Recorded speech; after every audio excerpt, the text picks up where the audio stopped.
শুভ সকাল বন্ধুরা, কেমন আছো সবাই? তো সকালবেলা আমি বারান্দাটা লিপে নিলাম, তারপর স্নান করে এসে ধোয়া বিছানা চাদর পেতে নিলাম আর দুটো বিস্কিট খেলাম।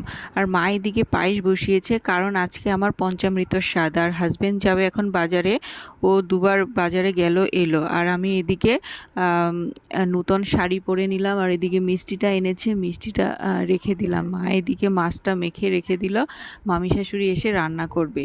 তারপর এদিকে চলে এসেছে মা, এদিকে 5 রকমের ভাজা করেছে, ডাল করেছে, পায়েস করেছে, আর মামি শাশুড়ি মুড়ি ঘন্ট, মাছের ঝোল এগুলো করে নিয়েছে।